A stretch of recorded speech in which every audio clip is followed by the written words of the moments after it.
Assalamualaikum warahmatullahi wabarakatuh. Perkenalkan, nama saya Vivika Fariska dari Prodi Pendidikan Islam Anak Usia Dini, Fakultas Ilmu Tarbiyah dan Keguruan. Pada kesempatan kedua kali ini, saya akan menerangkan tentang kelekatan atau attachment. Kelekatan atau attachment merupakan istilah yang pertama kali dikemukakan oleh seseorang psikolog dari Inggris yang bernama John Bowlby. Kelekatan merupakan tingkah laku yang khusus pada manusia, yaitu kecenderungan dan keinginan seseorang untuk mencari kedekatan dengan orang lain dan mencari kepuasan dalam hubungan dengan orang tersebut. Kelekatan menurut Monks adalah mencari dan mempertahankan kontak dengan orang-orang yang tertentu saja. Orang pertama yang dipilih anak dalam kelekatan adalah ibu atau pengasuh, ayah atau saudara-saudara dekatnya. Sedangkan menurut Santrong, kelekatan adalah ikatan emosional yang erat di antara dua orang. Kelekatan ini akan bertahan cukup lama dalam rentang kehidupan manusia yang diawali dengan kelekatan anak pada ibu atau figur lain pengganti ibu. Pengertian ini sejalan dengan apa yang dikemukakan Ainsworth bahwa kelekatan adalah ikatan emosional yang dibentuk seseorang individu yang bersifat spesifik, mengingat mereka dalam suatu kedekatan yang bersifat kekal sepanjang waktu. Kelekatan merupakan suatu hubungan yang didukung oleh tingkah laku lekat atau attachment behavior yang dirancang untuk memelihara hubungan tersebut. Ciri-ciri seorang anak dapat dikatakan lekat pada orang lain jika mempunyai kelekatan fisik dengan seseorang, menjadi cemas ketika berpisah dengan figur lekat, menjadi gembira dan lega ketika figur lekatnya kembali, dan orientasinya tetap pada figur lekat walaupun tidak melakukan interaksi. Anak memperhatikan gerakan, mendengarkan suara, dan sebisa mungkin berusaha mencari perhatian figur lekatnya. Kelekatan pada manusia sangat bervariasi dan dapat tampak pada semua anak. Selanjutnya, kelekatan dibagi dalam 4 fase, yaitu 1. Fase sejak lahir sampai usia 3 bulan. Respon tak terpilah kepada manusia selama bulan pertama di awal hidupnya. Bayi menunjukkan beragam jenis respon kepada orang-orang di sekitarnya dengan cara yang sama. Bayi tersenyum pada semua orang, bahkan dengan mata tertutup, bayi menunjukkan respon yang sama terhadap semua orang. Senyuman tersebut dapat mendekatkan, melekatkan dengan pengasuhnya. Setelah tersenyum, mereka mulai melanjutkan dengan berceloteh.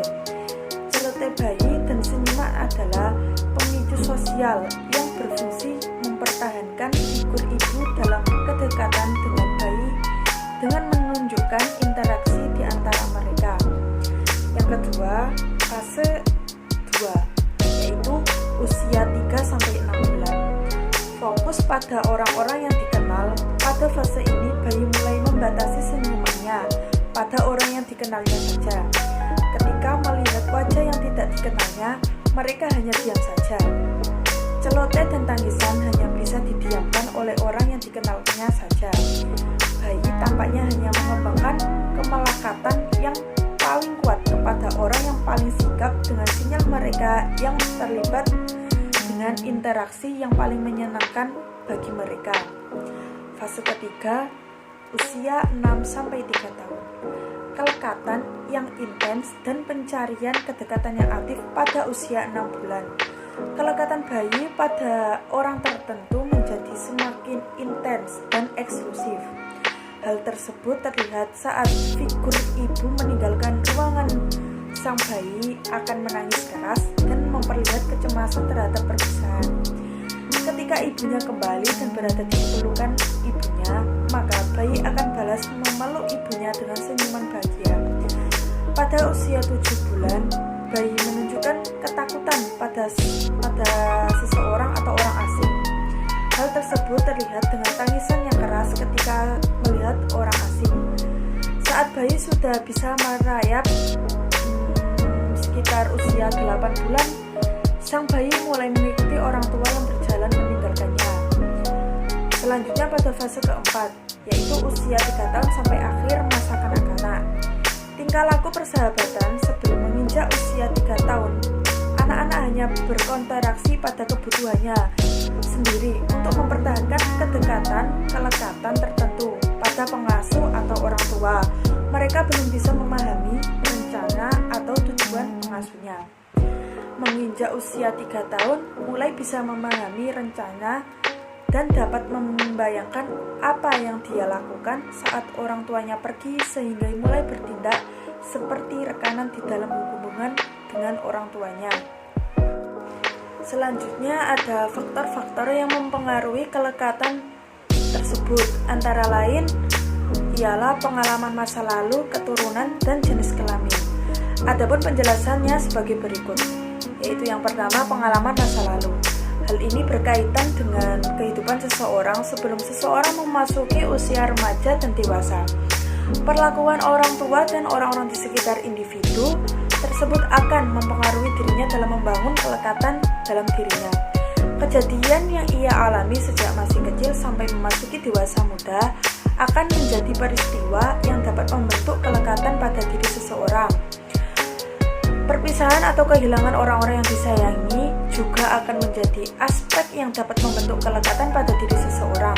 Maka dapat dikatakan bahwa perceraian orang tua juga akan mempengaruhi pembentukan kelekatan pada diri seseorang. Yang kedua yaitu faktor keturunan. Gen memang belum dapat dipastikan sebagai pembawa sifat keturunan dari kelekatan. Keturunan dikatakan dapat mempengaruhi pembentukan kelekatan karena cenderung anak untuk meniru orang tuanya. Anak akan meniru hal yang mereka lihat, tidak hanya yang dilakukan oleh orang tua tetapi orang-orang di sekitarnya. Anak melihat dan melakukan hal tersebut berulang-ulang. Pada akhirnya, anak akan meniru tidak hanya perilaku tetapi juga disertai emosi yang sama dengan figur yang ia contoh. Yang ketiga yaitu jenis kelamin. Jenis kelamin juga menjadi faktor yang membentuk kelekatan pada diri seseorang. Fene dan Oler 1998 menyatakan bahwa wanita memiliki tingkat kecemasan yang lebih tinggi dibandingkan pria di dalam hubungan percintaan. Tingkat kecemasan ini akan mempengaruhi kualitas hubungan seseorang dengan pasangannya. Sedangkan dalam hubungan orang tua ke anak, ibu memiliki tingkat kecemasan yang lebih dalam. Hal ini kecemasan diartikan sebagai kekhawatiran yang ditimbulkan dari rasa kasih sayang terkadang berlebih dari seseorang ibu. Selain 3 faktor yang disebutkan oleh Andy Swart dalam Fene dan Oler, Collins dan Reed menyatakan bahwa gaya kelekatan yang berubah dengan signifikan karena terjadinya suatu peristiwa di dalam keluarga seperti meninggalkan rumah, pernikahan, perceraian atau meninggalkan pasangannya. Cukup sekian dari saya. Wassalamualaikum warahmatullahi wabarakatuh.